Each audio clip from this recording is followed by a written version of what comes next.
So now let's discuss the BJT. तो BJT में क्या करते हैं, बेसिकली इसके दो डीसी एनालिसिस करेंगे जिसको लार्ज सिग्नल एनालिसिस भी कहते हैं, और हम करेंगे जिसको हम क्या करते हैं स्मॉल सिग्नल एनालिसिस भी कहते हैं। बाइसिंग पॉइंट, तो डीसी एनालिसिस से हम बेसिकली क्या करते हैं क्यू पॉइंट या बाइसिंग पॉइंट कैलकुलेट करते हैं, और एसी एनालिसिस में हम really amplification of the small AC signals किया जाता है।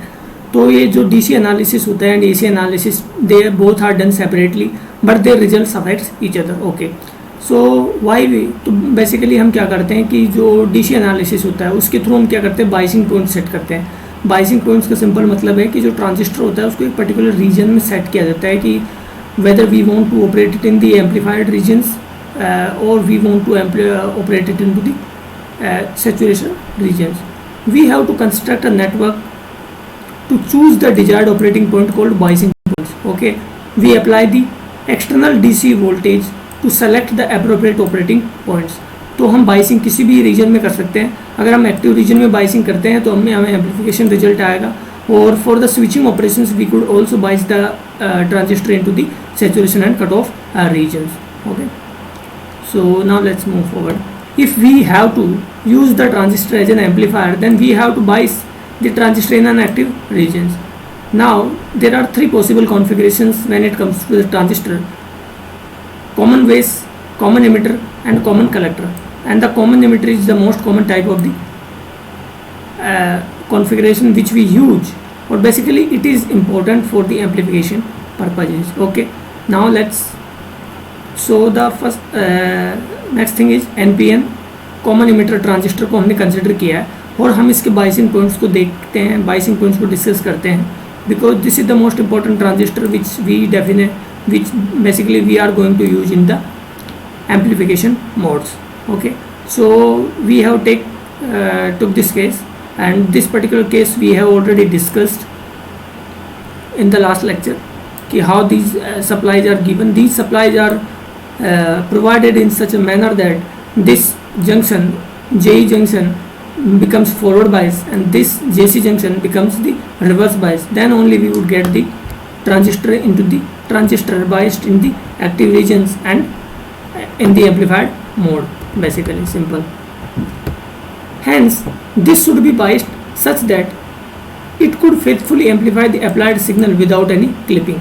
हमें इस तरीके से बाइसिंग पॉइंट्स को सेट करना है ताकि हम जो सिग्नल एम्पलीफाई करें वो आराम से एम्पलीफाई हो सके without any clipping. So operating point, पहली बार तो operating point are of the two types, input operating point होते हैं और आउटपुट ऑपरेटिंग पॉइंट होते हैं. So let's first discuss the input operating point. Input operating point, तो इनपुट ऑपरेटिंग पॉइंट क्या होते हैं? इनपुट ऑपरेटिंग पॉइंट क्या होते हैं? इनपुट कैरेक्टरिस्टिक्स जो होते हैं उनका इनपुट लोड लाइन के साथ में इंटरसेक्शन ही बेसिकली क्या होता है? इनपुट ऑपरेटिंग पॉइंट होते हैं. इनपुट लोड लाइन को किस तरीके से कैलकुलेट किया जाता है? देखो, इनपुट कैरेक्टरिस्टिक्स तो हमें जानते ही हैं कि वो तो इस तरीके के होते हैं जैसे we have already discussed in the last lecture की how the input characteristics of the common emitter amplifier look likes. They look like this. They are just like the forward bias diode characteristics. Okay, so in this fashion, when we go in this direction, then we can easily say this is actually a wrong thing. This is this way. VCE2 is minimum. When we go in this direction, then the VCE value reduces. Okay, so that's the case. और input load line के लिए हम क्या करते हैं? Input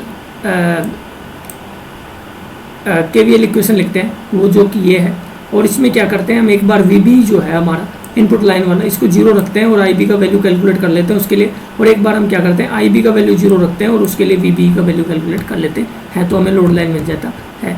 जब हमारा load line आ गया तो जहाँ लोड लाइन इंटरसेक्ट कर रहा है वो हमारा क्या हो जाएगा? इनपुट ऑपरेटिंग पॉइंट मिल जाएगा. जैसे फॉर एग्जाम्पल दिस पर्टिकुलर हम मानते हैं कि हमारा VCE1 पे हमारा जो ट्रांजिस्टर है वो ऑपरेट कर रहा है, क्योंकि VCE1 का वैल्यू भी डिसाइड करता है कि हमारा ऑपरेटिंग पॉइंट एक्चुअली क्या होगा.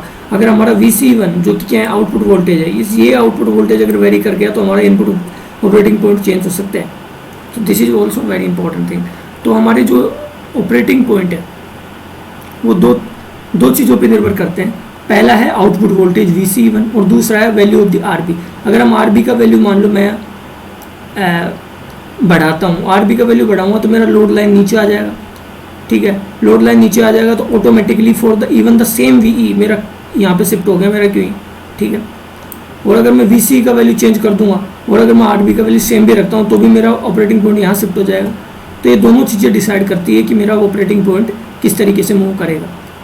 और इस जो पर्टिकुलर इसका स्लोप तो हमें पता है माइनस का 1/RB होता ही है। तो ऑपरेटिंग पॉइंट कितना आ गया मेरा, फॉर एग्जांपल मैं Q1 के रिस्पेक्ट में देखता हूँ तो ये मेरा VBEQ है और इसके करस्पॉन्डिंग यहाँ पे जो मेरा करंट है ना वो IBQ है। और ये दोनों पॉइंट है। Input operating point can be change either by the RB and the output voltage which we have around here. Output operating point देखते हैं। आउटपुट ऑपरेटिंग पॉइंट भी क्या होता है, आउटपुट कैरेक्टरिस्टिक्स जो कि हमने प्रीवियस लेक्चर में देखे थे और यहाँ बेटर देखेंगे। आउटपुट कैरेक्टरिस्टिक्स और आउटपुट जो लोड लाइन होती है उसका इंटरसेक्शन होता है। आउटपुट लोड लाइन को कैलकुलेट करने के लिए आउटपुट जो लूप होता है उसमें KVL लगा देते हैं तो ये इक्वेशन मिलती है। इस इक्वेशन में क्या करते हैं, एक बार VC को 0 रखते हैं तो हमें IC का वैल्यू मिल जाता है और एक बार IC को 0 रखते हैं तो हमें VC का वैल्यू मिल जाता है। और हम वो लाइन स्ट्रेट लाइन, ये मतलब बेसिकली लाइन का इक्वेशन आता है जिसको हम खींच देते हैं। तो क्या हुआ, IB1, IB2, IBQ, ठीक है, ये हमारा क्या है for different values of the input current. इस तरीके से हमारा आउटपुट कैरेक्टरिस्टिक्स आता है for the common emitter amplifier which we have seen in a detail in the previous lecture. VCC is equal to 0। तो हमने देखा कि यहाँ पे क्या है, हमारा ये Q1 पॉइंट आया, ठीक है। अब आउटपुट जो हमारे ऑपरेटिंग पॉइंट है वो दो चीज़ों से चेंज हो सकते हैं, या तो हम RC का वैल्यू चेंज करें या फिर मैं क्या करता हूँ कि जो मेरा इनपुट करंट है IB उसका वैल्यू चेंज कर दूँ। Okay, so in this two way I can change the output characteristics, output operating point. And one thing which is very notable here is that we do not want our operating points to be changed once we have fixed them. Okay, so it is undesirable for operating points to be changed. This is not the something what we called as a merit which we want. This is a demerit. So it is very essential that we set the operating point in a proper manner. So ये जो amplification mode है ना हमारा, ये दो चीज़ों को set करना चाहिए। एक तो ये एक्टिव मोड में काम करे, this is the first requirement कि एक्टिव मोड में काम करे। दूसरा बात कि ये maximum swing they for the amplified. उसका मतलब क्या है वो हम आगे देखेंगे। यहाँ पे जैसे हम देखते हैं, अब मान लो मैं अपना ऑपरेटिंग पॉइंट है ना वो ये पॉइंट चूज करता हूँ तो यहाँ पे एक्टिव मोड में तो काम कर जाएगा, कोई दिक्कत नहीं है। लेकिन जब मैं इसको एम्पलीफाई करने लगूंगा तो मेरा क्या होगा, ये जो नीचे वाला पोर्शन होता है ना V मिनिमम वाला पोर्शन, ये कट हो जाता है और ये आउटपुट कुछ ऐसा ही मिलता है। एक साइड से चोप्ड वेव मिलती है, नेगेटिव साइड चोप्ड हो जाती है और पॉजिटिव साइड हमारी सही रहती है। सिमिलरली अगर मैं मान लो यहाँ पे मेरा ऑपरेटिंग पॉइंट सेट कर देता हूँ, so transistor is in the active region, but when we amplify the signal then the positive output of this signal some portion will chopped off and which is undesirable completely. So number one requirement is that we have to set the transistor in the active region. This is a very fundamental requirement, okay, but this requirement is necessary, okay, but not sufficient. So what is the next thing, हमें चाहिए कि हम active एकदम middle से में set करें ताकि हमें एक मैक्सिमम स्विंग मिल सके। फॉर एग्जांपल अगर मैं यहाँ पे Q1 को सेट करता हूँ तो अगर मैं इवन द बिगर एम्पलीट्यूड का भी अगर मेरा सिग्नल लूँगा तो भी उसको भी ये आराम से एम्पलीफाई कर देगा without any chop off. Okay, so this is the something luxury which we need to be taken care of. तो दो चीज़ें हमको इससे बेसिकली हमको सेट करनी है। तो यहाँ पे यही लिखा हुआ है कि अगर हमने हमारा operating point cut off region के क्लोज में रख दिया तो जो पॉजिटिव रीजन है वो चॉप ऑफ हो जाएगा ये, और अगर हमने सैचुरेशन रीजन के क्लोज रख दिया अगर हमारे ऑपरेटिंग पॉइंट को तो हमारा negative portion of the waveform will be chopped off. Let's see move forward. Hence the operating point should be selected in the middle of the active regions.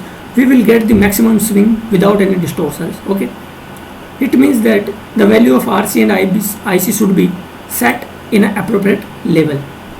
Okay. अब ये हमको मेनली तो output side में ध्यान रखना है क्योंकि हमारा जो एम्पलीफाइड वर्जन आएगा ना वो आउटपुट साइड में ही आएगा, इसलिए हमें ये जो पर्टिकुलर थिंग है वो हमें आउटपुट साइड में अच्छे से याद रखनी पड़ती है। Hence Q1 gives the faithful amplification Q, तो हमें Q1 हमारा जो होता है ना हमें फेथफुल एम्पलीफिकेशन देता है। Once the operating point is fix, जब हमने एक बार ऑपरेटिंग पॉइंट को फिक्स कर दिया तो it should not be shifted because of the collector current. ऐसा ना हो कि हमारा कलेक्टर करंट चेंज हो गया और फिर से शिफ्ट हो गया। अब कलेक्टर करंट कैसे चेंज हो जाएगा? अब collector current can change because of two region. तो ये बाकी RC और IB है, ये तो हम चलो फिक्स कर देते हैं, that is not complex. But despite fixing the IB and RC, there is a possibility that IC would get changed because of the two factors. What are those two factors? Number one, change in the value of beta. अगर मान लो हमारा beta का value change हो गया तो हमें पता है कि IC is equal to beta IB होता है, तो even despite fixing the IB, the IC value will get changed. And second thing is when change in the temperature, because change in temperature change the reverse saturation current ICBO. And we know that IC depends on the ICBO, and because of that when the temperature increases ICBO will also increase and IC will also get increased, and because of that there is a possibility that our biasing point will drift, which is completely undesirable. And second thing, if the temperature will change, then we know that the base to emitter voltage VB, this depends on the temperature. Means when the VB temperature increases, for the every degree centigrade VB reduced by minus 2.5 millivolt. So this is an inverse relation, but that's the case कि अगर temperature बढ़ेगा तो हमारा VB घटेगा, okay, and because of that there is a possibility of changing the IC, okay, and IC अगर change होगा तो हमारा जो ऑपरेटिंग पॉइंट होंगे वो भी ड्रिफ्ट कर जाएंगे। तो हमने क्या देखा?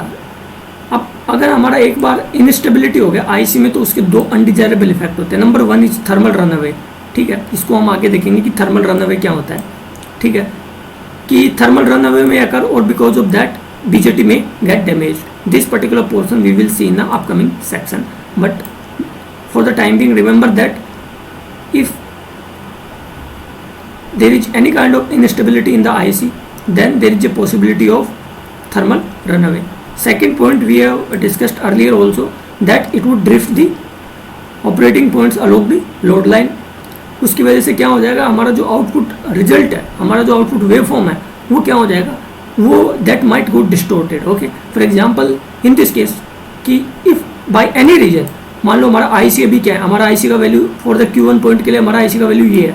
अब अगर कोई भी कारण से अगर हमारा IC का वैल्यू चेंज होकर यहाँ आ गया तो we know for this particular point, this operating point के लिए अगर हम देखेंगे बात, दिस ऑपरेटिंग पॉइंट के लिए मैं देखूंगा तो मेरा जो negative portion of the wave form है that will get chopped off, okay. तो ये काइंड ऑफ क्या हो गया? हमारी जो आउटपुट वेव फॉर्म थी उसमें क्या हो गया? डिस्टोर्शन हो गया, विच इज अनडिजायरेबल। तो यही है, तो ये लिख रखा है कि इसकी वजह से क्या होगा? या तो हमारा जो इवन आवर ट्रांजिस्टर में gate move into the cut off और सैचुरेशन रीजन। तो इसके लिए हम क्या करते हैं कि स्टेबिलिटी फैक्टर कैलकुलेट करते हैं कि जिससे हम पता लगा सके कि हमें किस तरीके से वैल्यू सेट करनी है, हमारा स्टेबिलिटी फैक्टर क्या होना चाहिए। तो so for what we have seen is that जो हमारा कलेक्टर करंट है IC, that is a function of ICO, VBE and beta, these three things on which the our collector current depends, okay. So by using the parallel partial differentiation तो हम इस तरीके से लिख सकते हैं कि del IC upon delta IC upon del IC is equal to delta ICO upon del ICO, delta VB upon del VB, delta beta upon del beta. This is a standard equation which could be kept into the mind. This is basically nothing but a partial differentiation, okay, कि किस तरीके से अगर हमारा जो dependency होता है उसको हम दिखाते हैं, इस तरीके से दिखा सकते हैं कि IC जो होता है वो फंक्शन ऑफ किसका? ICO, VBE एंड बीटा, इनका फंक्शन है। तो उसको हम इस तरीके से दिखा सकते हैं कि delta IC upon del IC and this fashion. तो अगर मैं डेल्टा IC रखता हूँ इधर और मैं डेल IC उसको इधर ट्रांसफर करता हूँ तो I could write this in this fashion. Just focus कि हमने इन डेल वाली चीज़ों को एक जगह रख दिया और इनको, okay. Now this particular thing del IC upon del ICO, मतलब जो IC हमारा करंट है उसमें ICO में चेंज की वजह से कितना चेंज आ रहा है उसको हम कहते हैं स्टेबिलिटी फैक्टर एस। ओके, ये जो है कि हमारी जो करंट है आईसी उसमें वीबी में चेंज की वजह से कितना चेंज आ रहा है उसको हम कहते हैं S dash. This is also a kind of stability factor. And third thing is that because of the beta how our IC is got changed, this is also some kind of stability factor which we call the S double dash. Okay, so these are the three stability factor and the majority इसमें हम ज़्यादातर interest रखते हैं S में कि ICU की वजह से आईसी में कैसे चेंज आ रहा है, इसको ही हम मेजरली कंसिडर करते हैं क्योंकि हम टेम्परेचर को तो फिर भी कंट्रोल कर लेते हैं क्योंकि जो बीटा और वीबी जो होता है वो बेसिकली टेम्परेचर की वजह से चेंज हो रहा है, तो हम हीट सिंक वगैरह लगा के हम टेम्परेचर को कंट्रोल कर लेते हैं। तो आईसीयू में जो अदर फैक्टर्स की वजह से जो चेंज आता है ना उस वही काफ़ी इंपॉर्टेंट होता है, तो हम यहाँ पे जो एस है ना उस पर मेजर फोकस करेंगे।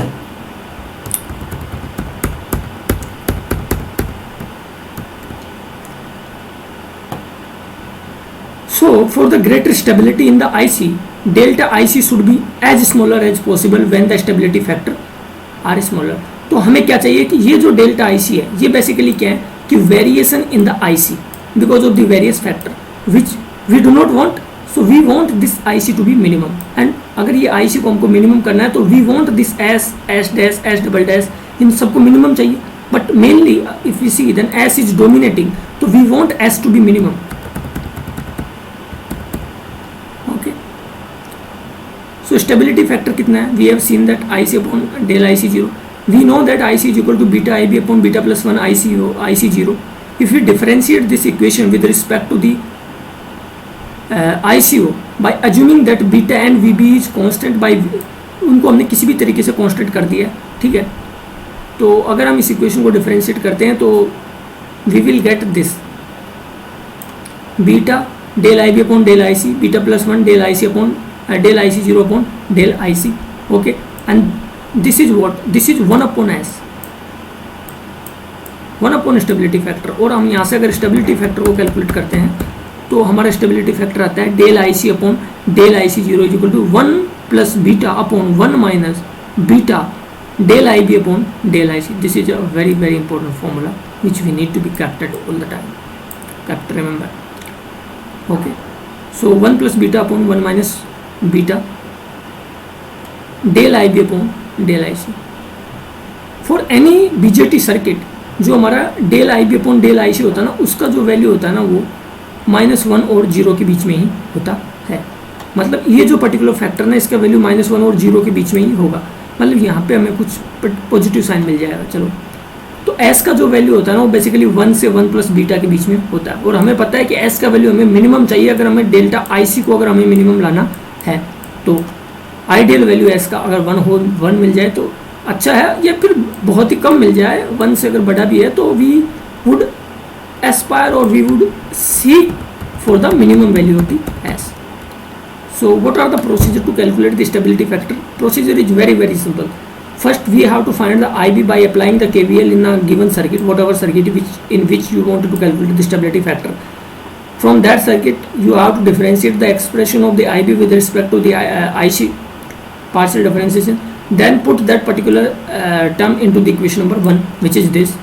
So del IB upon del IC को यहाँ पुट करो तो you will get the expression of the stability factor which is directly has been asked in several exams.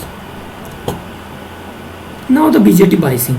Okay, we will discuss the BJT biasing. To provide the appropriate DC voltage and DC current to the electronic device to operate that in a desired way is biasing. BJT biasing. So BJT biasing is what? BJT biasing is basically to provide an appropriate level of current and voltage, or in a more specific terms, to provide an appropriate level of DC voltage and current to the electronic device to operate it in a desired way is a biasing. Biasing of BJT is done to operate the BJT in active region so that it can be used as an amplifier to faithfully amplify the small AC signals and to maintain the IC stable so that the operating point does not drift and thermal runaway can be avoided, or the thermal runaway should be avoided. So पहला जो हम biasing configuration consider कर रहे हैं वो है fixed बाइस configuration. there are number of biasing configurations which has been designed by various scientists over the period of time to reach at appropriate level of the schemes to get all the desired results, all the desired specifications which we are looking for.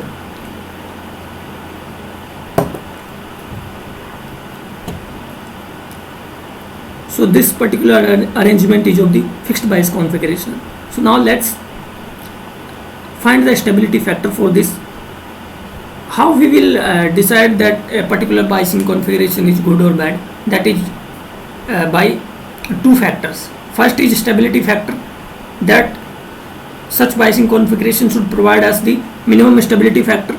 And second thing is that IC जो हमारा collector current है वो क्या होना चाहिए, वो independent होना चाहिए अननेसेसरी फैक्टर्स के, कि जो वेरिएबल फैक्टर्स हैं उनके ऊपर इंडिपेंडेंट होना चाहिए. तो हम मानते हैं कि आईसी जो होता है ना, काइंड ऑफ हम इंडिपेंडेंसी उसकी इंश्योर करेंगे. In the subsequent section we will see that how that is done.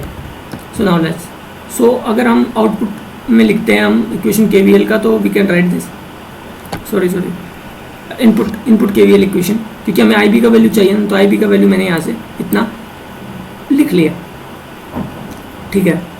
और आई सी इज इक्वल टू, हमें पता आई सी इज इक्वल टू होता है आई बी, तो यहाँ से मैंने आई सी का वैल्यू क्या रख लिया, ए रख लिया. Beta V C C minus V B upon R B. तो V C is equal to, और आउटपुट में भी केवीएल लगा दो तो आप इक्वेशन लिख सकते हो. अब अगर मैं इस वी सी का value put the value of I C, जो पहली वाली इक्वेशन है उससे अगर मैं इसमें देखो, यहाँ से मेरे को हमारे बाइसिंग पॉइंट क्या है, हमारे बेसिकली यहाँ से बाइसिंग पॉइंट है, हमारे output biasing point main important होते हैं, वो है आई सी और वी सी. ये हमारे दो बाइसिंग पॉइंट है, ये हमें चाहिए, ठीक है. आउटपुट बाइसिंग पॉइंट है ये हमारे, तो ये हमें चाहिए. और इनपुट बाइसिंग पॉइंट क्या थे हमारे, एक तो था वी बी जो कि ठीक है मिल जाता है, और एक होता है आई बी जो कि हम आराम से कैलकुलेट कर ही लेते हैं, जो कि हमने कर भी चुके हैं. मेन है हमारा आउटपुट बाइसिंग पॉइंट है ना, उनको एक हमें अप्रोप्रिएट लेवल पे सेट करना होता है. इनपुट बाइसिंग पॉइंट तो आराम से सेट हो जाते हैं, so we won't bother much about them. We our main focus here is about the output biasing points which is I C and V C. So basically हमारा क्या मतलब होगा, सबसे पहले आई सी फाइंड करना, फिर हमारा दूसरा मकसद होगा वी सी फाइंड करना, okay, and then stability factor calculate करना, ओके. तो हमने इनपुट इक्वेशन लिखा, वहाँ से हमने आई बी का वैल्यू कैलकुलेट किया, this is step number 1. I B का हमारे पास वैल्यू आ गया तो उससे हमने आई सी का वैल्यू कैलकुलेट कर लिया, this is step number 2. Then we wrote the output KVL equation and from there we got the value of V C which is our step number 3. तो यहाँ पे वी सी में अगर मैं आई सी का इस वैल्यू को पुट करता हूँ, मैं आई सी मान लो यहाँ पे कैलकुलेट कर लिया, if the values are given, then I will put that value of IC here, so I will get the VC. So in this fashion I will get the Q points which is VCQ and ICQ. Now it's time to calculate the stability factor. Stability factor में मैं क्या करूँगा, जो मेरा IB का expression है इसको मैं IC के रिस्पेक्ट में क्या करूँगा, डिफरेंशिएट करूँगा. But here we can clearly see that IB is not depending on the IC, so IB del IB upon del IC would be 0. So if I put the del IB upon del IC 0 in this equation of stability factor, then I would get the stability factor of 1 plus beta, and beta value is usually very large, around 100. So here the stability factor value is much more than the one which is our desired result. So if the one is our desired result, so here the stability factor value is coming very large, so which is undesirable, okay. So that's why we say that this is a least stable biasing arrangement. हमें ये undesirable, ये हमारे लिए stable अच्छा नहीं है, कि ये जो अरेंजमेंट होगा ना, अगर उसको हमने कर भी दिया ना फिक्स, तो भी ये अनस्टेबल तुरंत हो जाएगा. अब हम करते हैं दूसरा इमिटर बाइस कॉन्फ़िगरेशन. जो हमारा फिक्स्ड बाइस कॉन्फ़िगरेशन था ना, उसी में हम क्या करते हैं, इमिटर रजिस्टर ऐड करते हैं और देखते हैं कि इससे क्या होता है. R E is added to improve the stability of the operating point, मतलब क्यू पॉइंट का स्टेबिलिटी इंप्रूव करने के लिए हमने बेसिकली ये किया.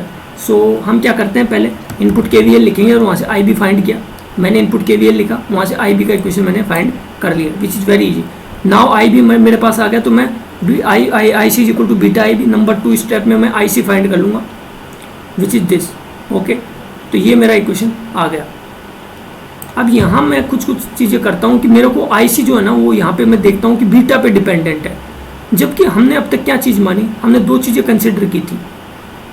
वो दो चीज़ें कौन सी थी कि मेरा जो आईसी है ना, वैसे तो वो तीन चीज़ों पे डिपेंड कर रहा था। एक था आईसी 0, एक था बीटा और एक था वीबीयू। ओके, तो मुझे क्या करना है, बीटा पे इस पे तो हम डील कर लेंगे, लेकिन अभी मुझे बीटा पे बिल्कुल डिपेंडेंस नहीं चाहिए इसकी। I don't want our IC to be depending on the beta, so I want our IC to be independent of the beta. और सेकंड थिंग मुझे क्या चाहिए कि हमारा जो आईसी हो वीबी पे भी कुछ खास डिपेंड नहीं कर रहा हो। मतलब वीबी पे अगर डिपेंड करेगा आर आईसी तो VB subject to the variations because of the temperature variations. लेकिन जो टेम्परेचर वेरिएशंस होते हैं ना, उनको हम आराम से कंट्रोल कर सकते हैं। तो we won't bother here about much about the temperature variations. Okay, तो हम मान रहे हैं कि ये हमारा जो ट्रांजिस्टर हो टेम्परेचर स्टेबल है। टेम्परेचर स्टेबल इसका मतलब हमारा वीबी स्टेबल है। तो here our main focus is not, तो वीबी के बारे में हम ज़्यादा नहीं सोचेंगे। Our primary focus is here is to make our IC independent of the beta. कैसे बना सकता हूँ मैं आईसी को, तो यहाँ पे मुझे पता है कि जो बीटा प्लस 1 होता है ना, वो काफ़ी लगभग बीटा लिख सकता हूँ। तो इस बीटा प्लस 1 को मैंने बीटा लिखा, तो ये आ गया। तो यहाँ अगर मैं एक कंडीशन रख दूँ कि मेरा जो बीटा आ रही है उसको मैं बहुत बड़ा सेट कर दूँ आर बी से, ये कंडीशन अगर मैं इस कंडीशन को पुट कर दूँ कि beta R is very very large than the R B, मतलब beta times this register is very much large than this resistance, then I can say that we I can write RB plus beta RE, लगभग beta RE and beta will get cancelled out, and I would get the result IC is equal to VCC upon VB upon RE. Now IC become independent of the beta. That's what our desire was. Okay. So this is the case. तो हमारी क्या condition रही, हमारी ये condition रही कि हमें ये कंडीशन रहनी चाहिए पहली बार तो बीटा आर ई जो होना चाहिए ना, काफ़ी बड़ा होना चाहिए आर बी से। ओके, तो अब हम क्या करेंगे, हमें आई सी तो मिल गया, चलो आई सी हमने फाइंड कर लिया, उसको इंडिपेंडेंट ऑफ द बीटा भी सेट कर लिया। अब हम आउटपुट में के वी एल लिखेंगे, आउटपुट में के वी एल लिख के हम वहाँ से वी सी का वैल्यू फाइंड करेंगे। और जो हमारा इक्वेशन नंबर 1 था, ये बेसिकली इस आई सी के वैल्यू को हम क्या करेंगे, इसमें जब पुट करेंगे तो हमें यहाँ से वी सी क्यू मिल जाएगा। तो in this fashion we will get the I C Q and V C Q. और जब हमारे पास स्टेबिलिटी पॉइंट आ गए तो हम चेक करते हैं कि इसका स्टेबिलिटी फैक्टर क्या है। स्टेबिलिटी फैक्टर के लिए मैं क्या करता हूँ, आई बी का वैल्यू कैलकुलेट करूँगा। पहले तो मेरा आउटपुट इक्वेशन क्या था, output K V L equation is this. तो basically I am writing again this K V L equation here. तो इस इक्वेशन को मैं क्या करता हूँ, आई का वैल्यू पुट करता हूँ, आई सी प्लस आई बी। तो यहाँ से मैं क्या करता हूँ, पूरी जो इक्वेशन आई है इसको मैं आई सी के रिस्पेक्ट में डिफ्रेंशिएट करता हूँ। तो मेरा यहाँ से डेल बी, अब ये आ जाएगा equation del I B upon del I C. तो यहाँ से del I B upon del I C का मैं वैल्यू कैलकुलेट करता हूँ, तो वो मेरा कितना हो जाएगा, माइनस का R C plus R E upon R E. और यहाँ से स्टेबिलिटी फैक्टर का value I could easily calculate, that would come as this. Third arrangement is collector to base bias arrangement, या मैं इसको collector to base bias circuit, collector to base bias circuit, या फिर हम इसको कहते हैं कलेक्टर फीडबैक बाइसिंग। तो यहाँ से एक चीज़ नोट कर सकते हैं कि ये करंट हमारा आई आर है, I is getting divided into the two parts I B and I C, and here also the current is again adding, so this is also basically I. Okay, so I E is equal to I is here. तो यहाँ मैं input equation लिखता हूँ, input equation लिखता हूँ मैं अगर, तो इनपुट इक्वेशन है कि we C C I R C, और आई को मैं बीटा प्लस 1 आई बी भी लिख सकता हूँ क्योंकि आई ई इज इक्वल टू आई है। और अगर मैं ये एक्टिव रीजन में काम कर रहा है तो I could write I E as a beta plus 1 I E, beta plus 1 I B, वो लिखा और मैंने आई बी का वैल्यू कैलकुलेट कर लिया। Step number 1 complete. नाउ मैं क्या करूँगा, I C is equal to beta I B होता है, तो मैं स्टेप नंबर 2 में आई सी कैलकुलेट कर लूँगा। बट यहाँ भी हमारा क्या कर रहा है, बीटा पे डिपेंड कर रहा है आई सी, उसको इंडिपेंडेंट बनाना मुझे। तो इंडिपेंडेंट बनाने के लिए मेरे को एक कंडीशन सेटिस्फाई, ये यहाँ पे क्या बीटा आर सी जो होना चाहिए ना काफ़ी बड़ा, अगर आर बी से हो जाए तो I could say that it I C become the independent of the beta. So हम क्या करेंगे, जो बीटा आर सी का जो वैल्यू होता है ना, ये आर सी, तो ये बीटा आर सी का जो बीटा टाइम्स आर सी, इसका वैल्यू जो होना काफ़ी बड़ा होना चाहिए आर बी से। ओके, देन हमारा जो आई सी होगा ना वो लगभग इंडिपेंडेंट हो जाएगा बीटा पे, और आईसी का वैल्यू इतना हो जाएगा VCC minus VB upon RC, where is in the previous case this equation was VCC minus VB upon RE. Okay, so basically RE का ही रोल प्ले कर रही है, क्योंकि ये यहाँ से भी तो आई करंट ही फ्लो हो रहा है ना आरसी से। Similar thing is okay. अब हम आउटपुट के लिए लिखेंगे, वीसी का इक्वेशन फाइंड किया, वीसी का इक्वेशन फाइंड करके आईसी का वैल्यू पुट करेंगे तो हमें वीसी क्यू और आईसी क्यू में आराम से मिल जाएगा। मिल गया। Now calculate the stability factor, जो आउटपुट जो इनपुट इक्वेशन है, कहीं से भी आई बी का वैल्यू कैलकुलेट कर लो बेसिकली। तो इनपुट इक्वेशन हमारा ये है, इसको मैं अगेन डिफरेंशिएट करता हूँ आईसी के रिस्पेक्ट में। तो मैंने इसको डिफरेंशिएट किया तो यहाँ से मेरा del I B upon del IC का वैल्यू मिल जाएगा, उसको इक्वेशन नंबर 1 में पुट करूँगा तो मेरा स्टेबिलिटी फैक्टर का वैल्यू मिल जाएगा। तो यहाँ हम देखते हैं कि स्टेबिलिटी फैक्टर है ना जो लेस देन बीटा प्लस 1 है, तो ये फिक्स्ड बाइस से तो अच्छा स्टेबल है, ये चीज़ तो गारंटीड है। What are the disadvantage? Stability factor depend upon the RC. यहाँ पे क्या हो रहा है, आरसी पे स्टेबिलिटी फैक्टर डिपेंड कर रहा है। If the RC become smaller और zero, stability factor becomes very high. ठीक है, अगर आरसी का वैल्यू कम होता है तो या वेरी करता है तो हमारा स्टेबिलिटी फैक्टर आरसी पे काफ़ी ज़्यादा डिपेंडेंट है। Second thing, R B connected from collector to base which causes the negative feedback due to which the voltage gain of the amplifier circuit decrease. यहाँ पे नेगेटिव फीडबैक है और हमें पता है नेगेटिव फीडबैक क्या करता है, गेन को क्या करता है, रिड्यूस करता है। तो इसकी वजह से क्या होता है, यहाँ पे गेन रिड्यूस हो जाता है, which we do not want, we want higher gains because we are using this particular configuration as an amplifier.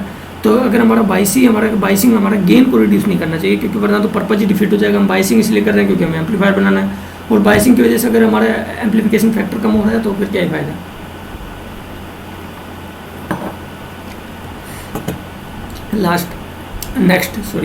Second last, collector feedback with the emitter resistance, दोनों का कॉम्बिनेशन कर दिया आपकी बार हमने। जो सेकंड वाला और थर्ड वाला अरेंजमेंट था बेसिकली फीडबैक वाले का, और जो इमिटर बाइसिंग था, दोनों का हमने मिक्स कर दिया यहाँ पे आईसी इस तरीके से लगा दिया। सो ये इस वाले लूप में केवीएल लिखो, okay, and find the value of I B. I को मैं बीटा प्लस 1 आई बी लिख सकता हूँ। तो ये मैंने लिख के जब यहाँ पे वैल्यू फाइंड किया तो आई बी का वैल्यू आ गया, आई बी का वैल्यू आ गया तो आई सी का वैल्यू बीटा आई बी, ये मेरा आई सी का वैल्यू भी आ गया। तो हेयर हमें इसको इंडिपेंडेंट ऑफ बीटा बनाना है अगर मेरे को, तो मैं कैसे लिखूँ इसको, मैं लिखूँगा कि मेरा जो beta R C plus R E जो होना चाहिए ना, बहुत बहुत बड़ा होना चाहिए आर बी से। Now this is seems more practical, क्योंकि पहले हमारा क्या था कि बीटा आर सी ही आर बी से बहुत बड़ा होना चाहिए था, जो कि एक बहुत ही डाउंटिंग टास्क है अगर हमें बहुत बड़ा अचीव करना है। और पहले वाला जो सेकंड वाला केस था उसमें क्या था, हमारा बीटा आर ई हमें आर बी से बहुत बड़ा चाहिए था। लेकिन अगर मैं कह दूँ कि दोनों का सम हमें बहुत बड़ा चाहिए तो फिर ठीक आराम से हो जाएगा, क्योंकि एक सिंगल को इतना बड़ा सेट करना may be in electronics designing high resistance is another challenge. So if दो रेजिस्टेंस मिला के एक से फाइट करेंगे काइंड ऑफ, हमें दोनों मिला के एक ऐसा टास्क मिल गया तो ये तो इजीली पॉसिबल हो सकता है। और ये अगर हमारा हो गया तो हमारा आईसी जो होगा ना वो बीटा पे इंडिपेंडेंट हो जाएगा, और उसका वैल्यू ये होगा कि I C is equal to V C C minus V B upon R C plus R E. Simple. अब हम आउटपुट के लिए लिखेंगे ये वाला, और यहाँ से मैं वी सी का वैल्यू फाइंड कर लूँगा, और इसमें मैं आई सी का वैल्यू पुट करूँगा। आई सी का वैल्यू पुट करूँगा तो मेरे को आई सी क्यू और वी सी क्यू का वैल्यू मिल जाएगा। Now find the stability factor. तो इनपुट इक्वेशन जो है उसको मैं डिफरेंशिएट कर दूँगा with respect to the I C. So I will get the value of I B upon I C from here. I will put that into the equation number 1, so I will get this expression which could easily be calculated. Last arrangement is self bias, ये इसको हम emitter bias और voltage divider bias भी कहते हैं। So this looks like this, RC, RE, R1, R2, this arrangement। इसका हम Thevenin करते हैं इस पूरे arrangement का। Thevenin किया तो this R1 and R2 will come into the parallel and voltage across this will become the Thevenin voltage, that is this। Now in this particular arrangement I would write the this KVL and I would find the value of IB which could be found easily। IB से हम IC का value find करेंगे beta IB का formula लगा के, और फिर condition put करेंगे कि बीटा RE जो होता है होना चाहिए ना उसका वैल्यू RTH से बहुत बड़ा होना चाहिए। तो फिर हम क्या कर सकते हैं, ये कंडीशन फुलफिल होना चाहिए अगर हमारा जो हमारा IC है उसको अगर हमें इंडिपेंडेंट ऑफ द बीटा बनाना है। Now write the output KVL, find the value of VC, then put the value of IC into it and you will find the ICQ and VCEQ। Now for the stability factor, stability factor के लिए क्या करो, equation number 1 जो है मतलब input equation है, उसको IC के रिस्पेक्ट में डिफरेंशिएट कर दो. So you will get the expression of this del IB upon del IC and put that into the equation number 1. You will get the expression of the stability factor. And if you see here, तो stability factor हमारा ये आ रहा है कि RE upon RE plus RTH. Okay, तो अगर मैं RTH by RE इसको मैं बहुत छोटा सेट कर देता हूँ, और यहाँ भी हमारा ये कंडीशन आ ही रहा था कि हमारा RTH है ना वो बहुत छोटा होना चाहिए. तो अगर मैं RTH को सही में बहुत छोटा कर देता हूँ तो दो पर्पज एक साथ सिद्ध हो जाएंगे. एक तो मेरा जो IC है वो इंडिपेंडेंट ऑफ द बीटा हो जाएगा, और दूसरा क्या हो जाएगा, मेरा जो अगर मैंने बहुत छोटा सेट कर दिया तो मेरा ये रेशो मैंने मतलब बहुत छोटा सेट कर दिया, मतलब मेरा RTH है उसको मैं बहुत छोटा सेट कर दूँ RE की तुलना में, तो मेरा दूसरा पर्पज इससे सर्व क्या हो जाएगा कि हमारा जो स्टेबिलिटी फैक्टर ना that would come near the 1 which is the desirable. Okay, so this is the most important stability biasing stable arrangement, because यहाँ पे क्या कर रहे हैं, एक तीर से दो निशाने लग रहे हैं, और उन निशानों में हमें बस यही निशाना साधना है कि हमारा जो RTH का जो वैल्यू है वो जो होना चाहिए ना वो बहुत बहुत कम होना चाहिए, किससे, RE के वैल्यू से. बस यही अरेंजमेंट, ये कंडीशन हमारा फुलफिल हो गया तो everything will get taken care of.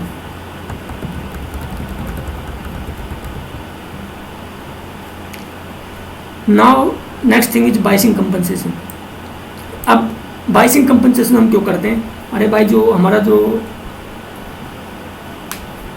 और भी तो फैक्टर हैं जो वेरी कर रहे हैं, टेम्परेचर है उसको भी फिक्स करना है हमें, ठीक है.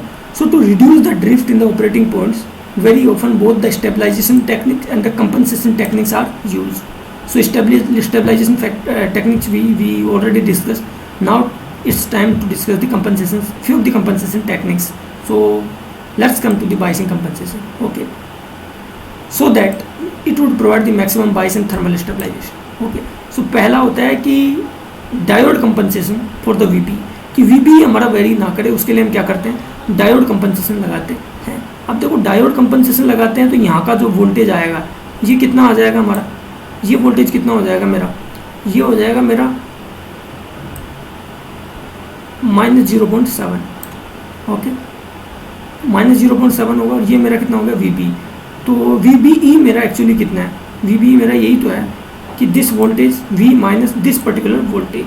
ओके, अब मैं ये कहता हूँ कि मेरा टेम्परेचर चेंज होता है. अगर मान लो मेरा टेम्परेचर चेंज होता है, ठीक है, सो मैंने यहाँ पे डिस्कस भी कर रखा है कि अगर मेरा टेम्परेचर चेंज होगा तो मुझे पता है कि मेरा क्या होगा, VB घटेगा. VB घटेगा तो V0 घटेगा. V0 is what, V0 is this voltage. Diode के अक्रॉस वोल्टेज भी घटेगा, तो उससे क्या होगा, मेरा VB माइनस V0 जो है वो क्या हो जाएगा, वो फिक्स आएगा. ठीक है, और मेरा आराम से मैं क्या कर सकता हूँ, VB का जो वेरिएशन है आराम से मैं VB का जो VB को मैं टेम्परेचर इंटेंसिटी बना सकता हूँ with the help of this arrangement. If you want the detailed explanations you can read this thing.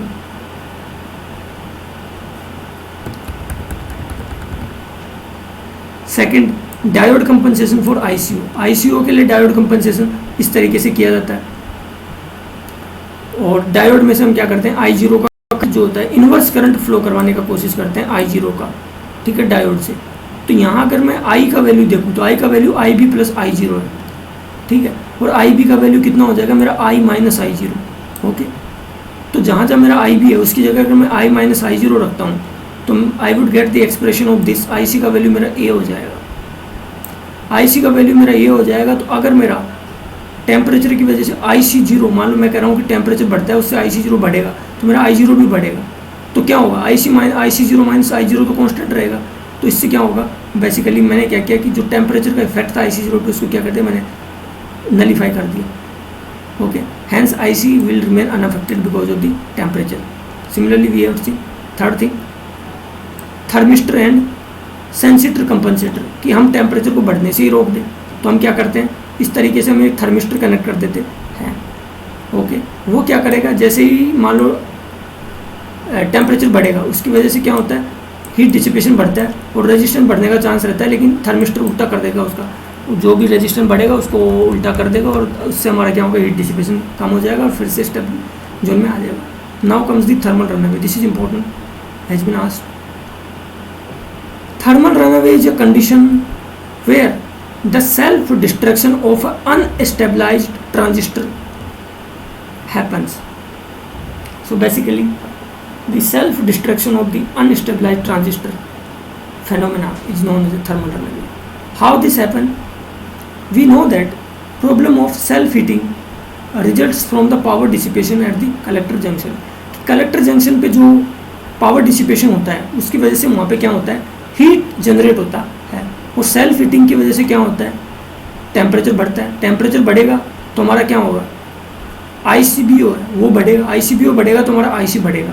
ठीक है, तो यही है कि हमारा टेम्परेचर की, देखो हमारा टेम्परेचर बढ़ता है, टेम्परेचर बढ़ता है उसकी वजह से क्या होता है, हमारा ICBO बढ़ता है.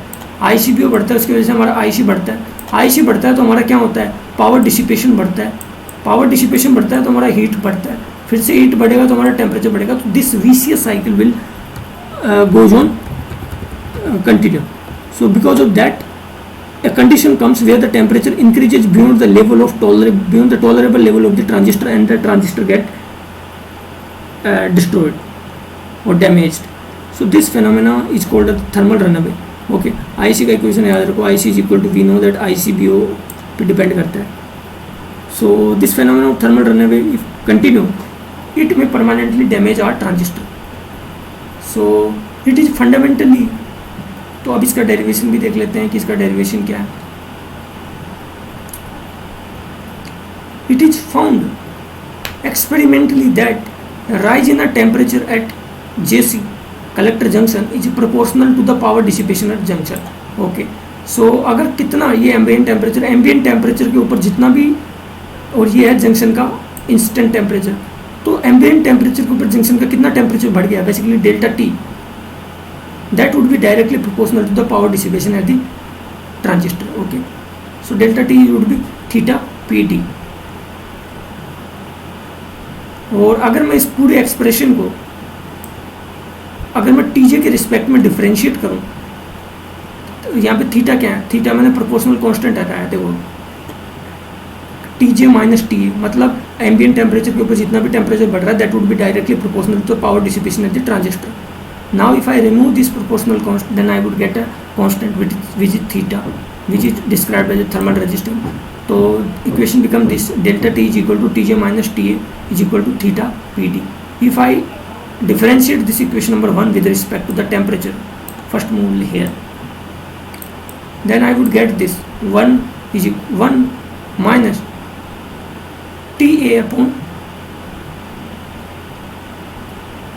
तो ये तो जीरो हो जाएगा क्योंकि ये तो TJ पे डिपेंड नहीं कर रहा है, ये तो फिक्स है, कांस्टेंट है.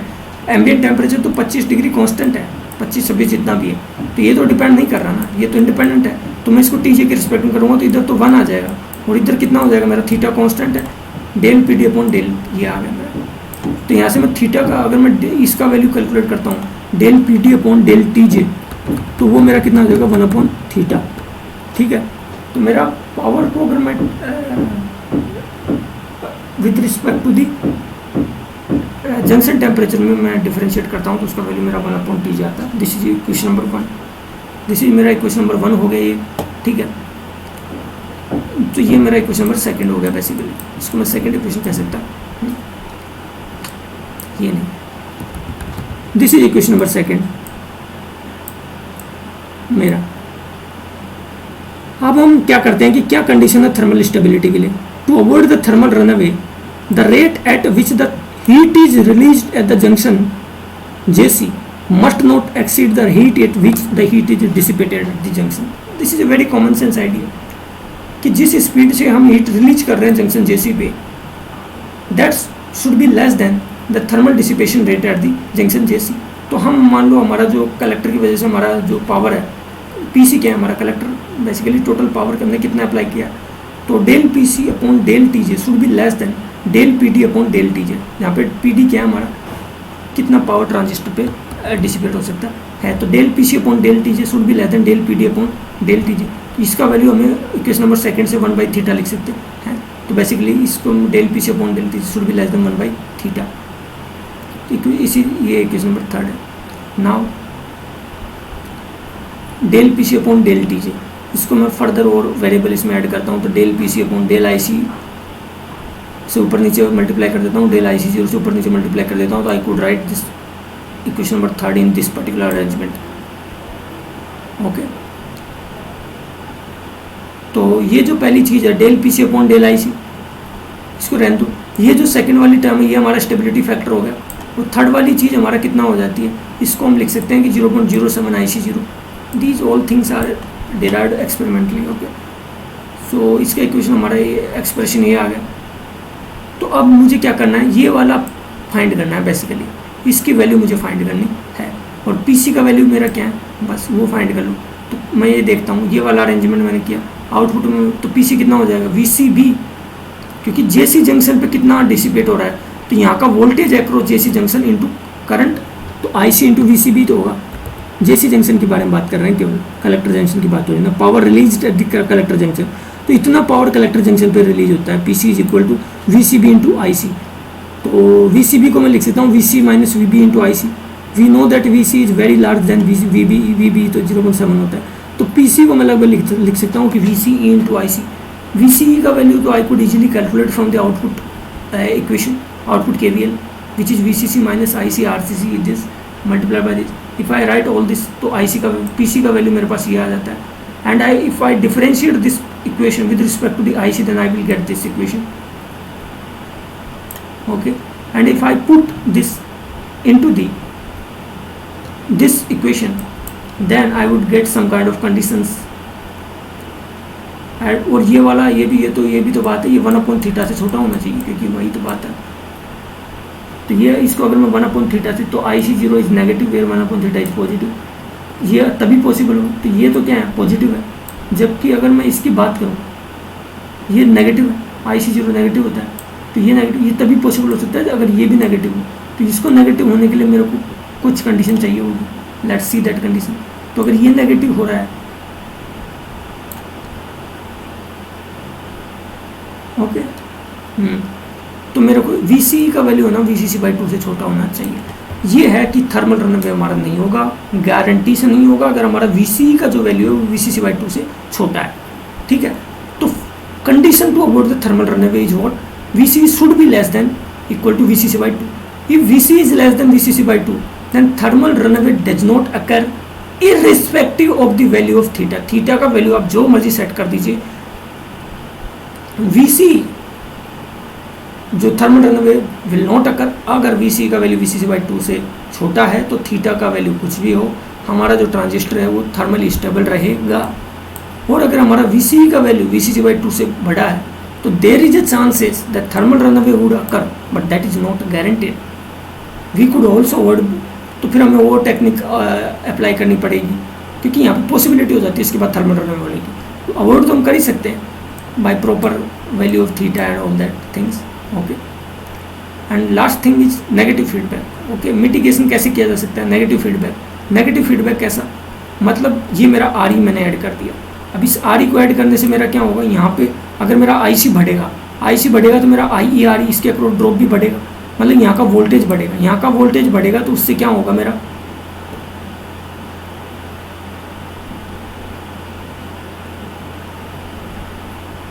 जो IB है, IERE बढ़ रहा है मेरा, और IE बढ़ रहा है मेरा, IC बढ़ा मेरा, तो IB जो होगा ना मेरा वो घटेगा। ठीक है, और IB घटेगा तो मेरा IC घटने लग जाएगा, क्योंकि IB पे डिपेंड करता है ना VB, तो VB घटने लग जाएगा। तो ये स्टेबलाइज।